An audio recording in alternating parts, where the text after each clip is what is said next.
I'm going to make some people gasp and tell you that I use the Lucas device on every single code. I think that it is good crew resource management. I am all about working smarter, not harder. But as the years have gone by, people have started shitting on these mechanical CPR devices. And you have resuscitation guidelines changing, medical directors shunning these devices and protocols.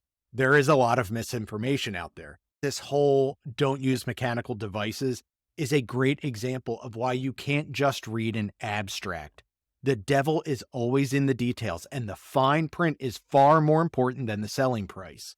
We see the conclusion that mechanical compression devices for resuscitation and cardiac arrests are not associated with improved rates of ROSC. Our analysis failed to demonstrate a significant advantage in using mechanical devices. This tells me that mechanical CPR devices are, at worst, no better than manual CPR. They further say that with delayed EMS response, there was increasing benefit with mechanical devices. Well, what is delayed EMS response? I would say that every cardiac arrest call that we respond to is a delayed response because 911 has to be called. The caller needs to go through all of Jeff Clawson's 47,000 pro QA questions, and then units get dispatched and they have to respond to the call.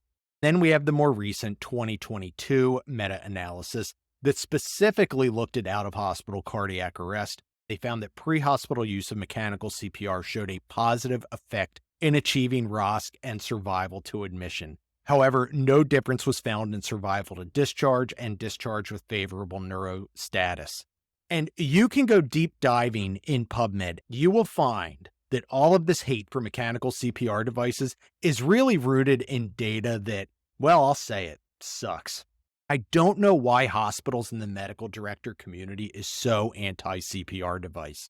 Maybe in the AHA's case, Zoll and Physio didn't give them the old apple pie box with an envelope of cash in it, but the medical directors and honestly, let's call a spade, it's ER physicians who tend to hate the mechanical devices. It's almost like they blindly jumped on the med Twitter bandwagon, looked at snippets of retweets and social media snippets, and immediately hit subscribe, like, and repost without asking questions and doing some investigation first. Bottom line, the mechanical CPR devices deliver compressions that are no better and no worse than manual CPR. They don't tire out. They aren't perfect, but they work. And the published literature actually supports using them in the pre-hospital environment, even if they don't say that in the big black letters with the selling price.